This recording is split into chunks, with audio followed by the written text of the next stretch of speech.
আপনি যদি নিবন্ধন পরীক্ষার্থী হয়ে থাকেন তাহলে এই ভিডিওটি আপনার জন্য। নিবন্ধন পরীক্ষা দিয়েছেন অথবা দিবেন, আপনি যেরকম ক্যান্ডিডেটই হন না কেন এই ভিডিওটি আপনার জন্য খুবই গুরুত্বপূর্ণ।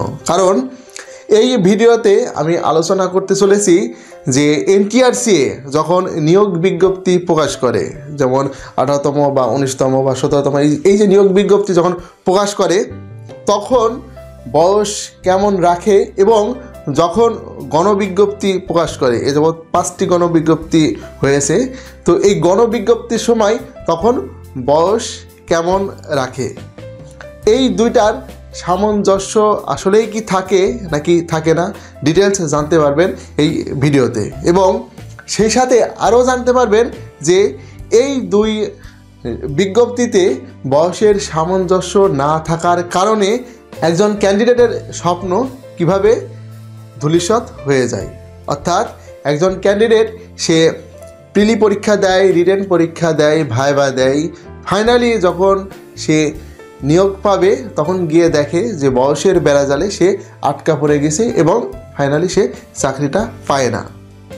তো এনটিআরসি এর এই যে কিছু বাজে সিস্টেম রয়েছে, যেই সিস্টেমের কারণে একজন ক্যান্ডিডেট তার স্বপ্ন হারিয়ে ফেলে। তো এই বিষয় নিয়েই আমি আজকে আলোচনা করব। তো অতীতে যখন এনটিআরসি প্রতিষ্ঠিত হয় নাই তখন এই নিয়োগ সিস্টেমটা ছিল সম্পূর্ণই কমিটির হাতে, এবং এই কমিটি সম্পূর্ণই দুর্নীতিগ্রস্ত ছিল এবং এখানে মেধাবীরা বঞ্চিত হতো। অর্থাৎ এই দুর্নীতির সিস্টেমের কারণে দেখা যাচ্ছে যার মেধা নাই সে চাকরি পেত, এবং গরিব ঘর থেকে যারা মেধাবী আসতো তারা এই কাঙ্ক্ষিত চাকরি পেত না কেবলমাত্র এই কমিটির দুর্নীতির কারণে। তো একটা সময় যখন এনটিআরসিএ প্রতিষ্ঠিত হয় তখন এই এনটিআরসিএ গরিবের ফাটাকেষ্ট হিসাবে কিন্তু আবির্ভূত হয় এবং এটি অনেক সুনাম অর্জন করে এবং নিয়োগ প্রক্রিয়াটা অনেক স্বচ্ছ হয়, যেখানে অনেক মেধাবী স্টুডেন্ট এখানে সুযোগ পায়।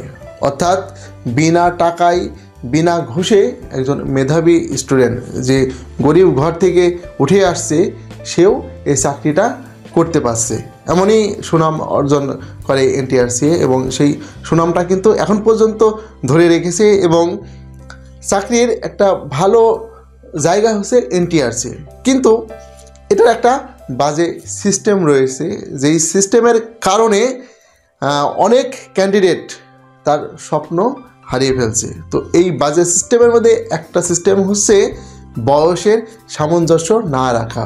তো নিয়োগ সার্কুলার যখন দেয়, এই নিয়োগ সার্কুলারের যেই ডেট এবং গণবিজ্ঞপ্তি যখন প্রকাশ করে তখনকার যেই ডেট, এই দুই ডেটের সামঞ্জস্য না থাকার কারণে অনেক ক্যান্ডিডেট আছে যারা কঠোর পরিশ্রম করে অনেক পড়াশোনা করে প্রিলি, রিটেন এবং ভাইভা পাশ করার পরেও ফাইনালি কিন্তু তারা চাকরি পায় না, কেবলমাত্র এই বয়সের যেই বেড়াজাল আছে সেই বেড়াজালে আটকা পড়ার কারণে। তো কি সেই বয়সের বেড়াজাল, আজকে আমি সেই জিনিসটাই আপনাদের সামনে উন্মুক্ত করব। তো সম্পূর্ণ ভিডিওটি দেখতে থাকুন। এখানে আমি হাতে কলমে আপনাদের তথ্য সহ প্রমাণ সহ সব কিছু ডিটেলস আলোচনা করব, এবং এতদিন আপনি যেই বিষয়টা সম্পর্কে জানতেনই না সেই বিষয়টাই আজকে আমি আপনাকে আঙুল দিয়ে দেখাই দেব এবং সেই বিষয়টা আপনাকে আজকে ক্লারিফাই করব আজকের এই ভিডিওর মাধ্যমে। সম্পূর্ণ ভিডিওটি দেখতে থাকুন।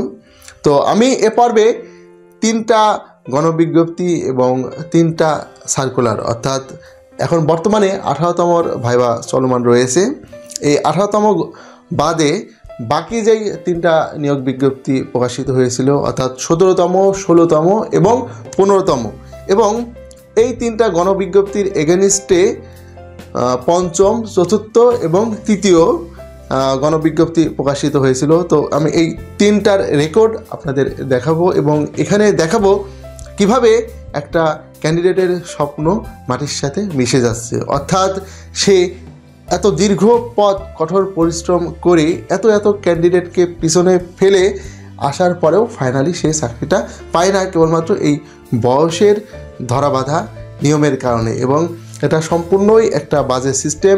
এই সিস্টেমটাকে অবশ্যই এনটিআরসি এর পরিবর্তন করা উচিত। তো আমরা প্রথমেই দেখব যে 17তম যে ইতিহাস, সেই ইতিহাসটা আমরা একটু লক্ষ্য করে দেখি। এখানে আমরা দেখি যে নিয়োগ বিজ্ঞপ্তি প্রকাশিত হয় 23শে জানুয়ারি 2020 এবং পঞ্চম গণবিজ্ঞপ্তিতে আবেদন শুরু হয় হচ্ছে 17ই এপ্রিল 2024। তো এই গণবিজ্ঞপ্তিতে বয়স 35 গণনা করা হয় বা 35 ধরা হয় হচ্ছে 1/1/2024 খ্রিস্টাব্দে। তো 1/1/2024 খ্রিস্টাব্দে যাদের বয়স 35 কেবলমাত্র তারাই আবেদন করতে পারবে। অর্থাৎ 24 সালের যে জানুয়ারি মাস, 1 জানুয়ারি যাদের বয়স 35 ওভার হয়ে গেছে তারা এই গণবিজ্ঞপ্তিতে আবেদন করতে পারবে না। এবং এখানে আমরা দেখতে পাচ্ছি যে বয়সের ছাড়টা পাওয়া যাচ্ছে কেবলমাত্র 3 মাস 16 দিন। এখন আমার কথা হচ্ছে বিজ্ঞপ্তি প্রকাশিত হয়েছিল হচ্ছে 23শে জানুয়ারি 2020। তো এই 23শে জানুয়ারি 2020-এ বিজ্ঞপ্তি প্রকাশ হলো, ঠিক আছে, এবং 35 ধরা হচ্ছে কোন সময় গিয়ে 2024 সালে গিয়ে। তাহলে এই 2024 সালে গিয়ে 35 ধরা হচ্ছে, তার মানে 20, 21, 22, 23 মাঝখানে 4 বছর এই নিয়োগ প্রক্রিয়া শেষ করতে কিন্তু সময় লেগেছে, যেহেতু যদিও এখানে মাঝখানে করোনা ছিল। তো আমার কথা হচ্ছে 2020 সালে যাদের বয়স 35-এর মধ্যে ছিল তারা তো আবেদন করেছে এবং এখানে দেখা যাচ্ছে অনেক ক্যান্ডিডেটের বয়স 32 হয়তো ছিল। তো 32 যখন ছিল সে আবেদন করেছে, কিন্তু সে পিলি পাস করলো, রিটেন পাস করলো, ভাইভা পাস করলো, করার পরে ফাইনালি কী হলো, গণবিজ্ঞপ্তির সময় তাকে গিয়ে বয়সের বেড়াজালে আপনি আটকাই দিলে কী করলেন যে হ্যাঁ এই ক্যান্ডিডেটের বয়স 35 ওভার হয়ে গেছে, একে আর গণবিজ্ঞপ্তিতে যে আবেদন আছে সেই আবেদনে আর তাকে সুযোগ দেওয়া হবে না। তাহলে এখানে তার দোষটা কোথায় আমাকে বলেন? সে তো তার বয়স যখন 32 তখন তো আবেদন করছে, তখন তো তার 35 আসতে অনেক দেরি। সে কঠোর পরিশ্রম করছে, এত ক্যান্ডিডেটকে পিছনে ফেলাইয়ে সে পাশ করছে পিলি, পাশ করছে রিটেন, পাশ করছে ভাইভা, কিন্তু আপনি কী করলেন, তাকে চাকরি দিলেন না। তো এই যে এটার অর্থটা কি? এটা কখনোই কাম্য নয়। তো অন্যান্য যত গভর্নমেন্ট জব আছে বা পরীক্ষা আছে সেখানেও কিন্তু পরীক্ষা যত লেটেই হোক না কেন এই 30 বছর যে সময়টা দেওয়া হয় এই 30ই কিন্তু কাউন্ট করা হয়। তো এখানে দেখা যাচ্ছে কেউ যদি 30 বছরের 3 দিন আগেও যদি আবেদন করে বা 1 দিন আগেও যদি আবেদন করে এবং এই নিয়োগ পরীক্ষা যদি আরও 3 বছর পরে 5 বছর পরে হয় তখনও কিন্তু সে যদি পাস করে তাকে চাকরিটা দেওয়া হয়, কারণ সেখানে ওই যে আবেদন করেছিল যে বয়সটা সেই বয়সটাই তাকে ধরা হয়, তার জন্য ধরা হয়। কিন্তু আপনি এখানে কি করলেন, এখানে আবেদনের সময় বয়স দিচ্ছেন একরকম, কিন্তু আপনি যখন নিয়োগ দিবেন তখন গিয়ে বয়স ধরতেছেন এক রকম। তাহলে এটা তো কাম্য নয়। কারণ আমি যতদূর বুঝি সেটা হচ্ছে আপনার প্রতিষ্ঠানে শিক্ষক নেই, আপনার এখন শিক্ষক দরকার, এজন্য আপনি কি করলেন, সার্কুলার দিলেন এবং সার্কুলারে যারা আবেদন করছে বা পরীক্ষা দিয়ে পিলিতে বাদ দিলেন, রিটেনে বাদ দিলেন, ভাইভাতে বাদ দিলেন, দিয়ে ফাইনালি কিছু প্রার্থী আপনি সিলেক্ট করলেন। এখন এই সিলেক্টেড এই প্রার্থী বাদে আপনি তো আর প্রতিষ্ঠানে অন্য কোনো ক্যান্ডিডেটকে তো আর দিচ্ছেন না। প্রতিষ্ঠানে তো শূন্যপদ রয়েছে এবং আপনি যতটুকু ক্যান্ডিডেট সিলেক্ট করছেন এদেরকেই তো সেখানে দিবেন এবং দিলেই এই শূন্যপদ পূরণ হবে। নতুবা কি করতে হবে, আপনাকে আবার নতুন করে সার্কুলার দিয়ে আবার সেই শূন্যপদ পূরণ করতে হবে।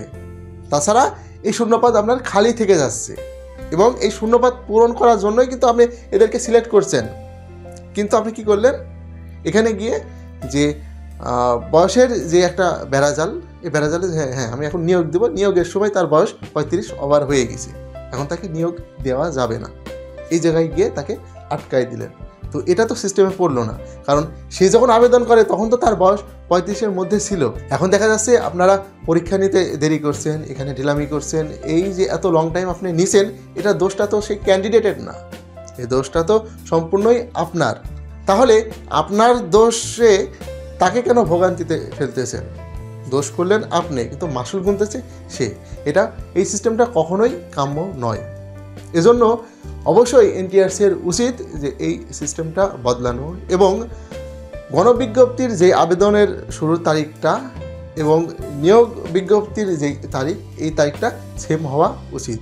অর্থাৎ আবেদন যখন করে সেই ক্যান্ডিডেট বয়সের মধ্যে আবেদন কিন্তু করেছিল, তো গণবিজ্ঞপ্তি যেদিনকে আসুক না কেন ওই যে আবেদনের যেই ডেট, সেই ডেটেই তাকে সেই গণবিজ্ঞপ্তির আবেদন ডেট করতে হবে। এতে কোনো ক্যান্ডিডেট বঞ্চিত হবে না। এতে আপনি পরীক্ষা দেরিতে নেন, আগে নেন, লেটে নেন, যাই নেন না কেন, এতে কোনো প্রার্থী বা কোনো ক্যান্ডিডেট এখানে ক্ষতিগ্রস্ত হবে না।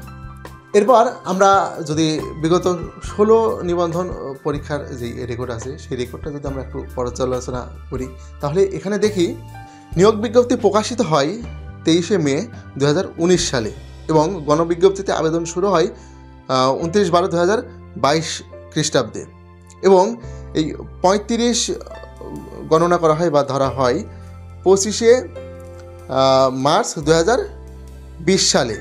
অর্থাৎ আপনি সার্কুলারটা দিলেন হচ্ছে 19 সালে আর বয়স গণনা শুরু করলেন হচ্ছে 20 সালে।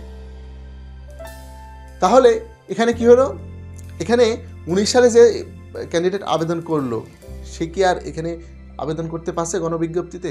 সে কিন্তু পারছে না। এই যে বয়সের বেড়াজালে কী হলো, সে আটকায় পড়লো। এরপরে আমরা যদি 15তম যেই রেকর্ড আছে সেই রেকর্ডটা যদি একটু পর্যালোচনা করি, সেখানে দেখতে পাচ্ছি যে নিয়োগ বিজ্ঞপ্তি প্রকাশিত হয় 28শে নভেম্বর 2018 সালে এবং এই গণবিজ্ঞপ্তিতে আবেদন শুরু হয়, অর্থাৎ ভাইবা শেষে যে গণবিজ্ঞপ্তি, এখানে আবেদন শুরু হয় হচ্ছে 4/4/2021 খ্রিস্টাব্দে এবং এখানে বয়সটা ধরা হয়েছে 1/1/2020। তো যে বেটা আবেদন করছে সে তো 18তে করছে, আপনি এখানে 20 ধরলেন, অলরেডি 2 বছর পরে আপনি ধরলেন। তাহলে যে আবেদন করছে সে তো পরীক্ষা দিছে, তাহলে তার অপরাধটা কোথায়? তো এজন্যই বলি এনটিআরসি-এ এখন বর্তমানে সবচেয়ে স্বনামধন্য একটা প্রতিষ্ঠান, যেই প্রতিষ্ঠানটা বাংলাদেশের এই যে হাজারো হাজারো যে শিক্ষা প্রতিষ্ঠান আছে সেই শিক্ষা প্রতিষ্ঠানের জন্য শিক্ষক তারা সিলেক্ট করে যাচ্ছে এবং তার সুনাম কিন্তু তারা ধরে রেখেছে। এবং এখানে যে নিয়োগ বাণিজ্য যেটা হতো কমিটির হাতে ছিল এবং এখানে মেধাবীরা বাদে যে যারা মেধাবী না তারা যে স্থানটা করে নিত সেই সুযোগটা কিন্তু এখন বাদ হয়ে গেছে এবং এই সম্পূর্ণ অবদানটাই কিন্তু এনটিআরসি-এর।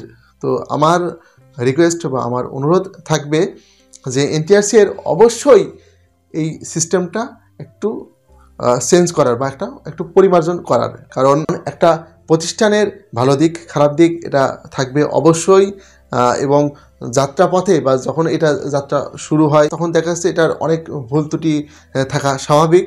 তো যখনই দেখা যাচ্ছে কোনো ভুল ত্রুটি বা কোনো সমস্যা সামনে আসে তখনই সেটা পরিমার্জনের প্রয়োজন হয়। তো আমার মতে এখন সেই সময়, এই সময়ে অবশ্যই বয়সের যে সিস্টেমটা রয়েছে এই সিস্টেমটা একটু পরিমার্জন করা প্রয়োজন।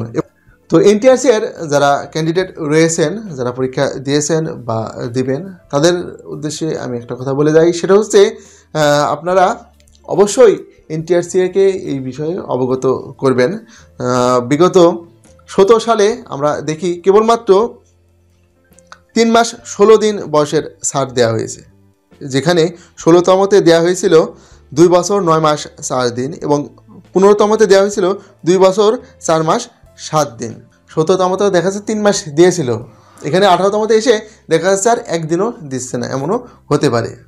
এজন্য 18তমতে যখন আবেদনটা করা হয় তখন এই আবেদনটা করা হয়েছিল কিন্তু 23 সালে যাদের বয়স 35-এর ভিতরে ছিল, এখন এদেরকে দেখা যাচ্ছে হয়তো 25 সালের শেষের দিকে গিয়ে গণবিজ্ঞপ্তি হচ্ছে।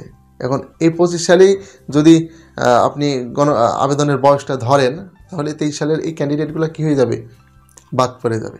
এমনটা যাতে না হয় সেই জন্যই অবশ্যই এইসব ক্যান্ডিডেটদের উচিত হবে এনটিআরসি-কে এই বিষয়ে অবগত করা, যাতে তারা ষষ্ঠ গণবিজ্ঞপ্তি যখন দিবে তখন যাতে বয়সের অবশ্যই ছাড় দেয় এবং নিয়োগ সার্কুলারে যেই বয়সটা উল্লেখ ছিল সেই বয়স অনুসারেই যেন গণবিজ্ঞপ্তিটা প্রকাশ করা হয়। তো আমার চোখে এনটিআরসির যেই সমস্যাটা ধরা পড়ছে বা যেই সিস্টেমটা আমার কাছে ভালো লাগে নাই, সেই বিষয়টাই আমি আজকের এই ভিডিওর মাধ্যমে আপনাদের কাছে উপস্থাপন করলাম। তো এই ছিল আজকের ভিডিও। সবাই ভালো থাকবেন, আমার জন্য দোয়া করবেন, এবং আপনি যদি এনটিআরসির পরীক্ষার্থী হয়ে থাকেন তাহলে অবশ্যই এই চ্যানেলটি সাবস্ক্রাইব করে রাখবেন, কারণ এনটিআরসির যাবতীয় আপডেট তথ্য আপনারা এই চ্যানেলের মাধ্যমে জানতে পারবেন। এজন্য চ্যানেলটি অবশ্যই সাবস্ক্রাইব করে বেল বাটনটি চেপে রাখবেন। তো সবাই ভালো থাকবেন, আমার জন্য দোয়া করবেন। আল্লাহ হাফেজ।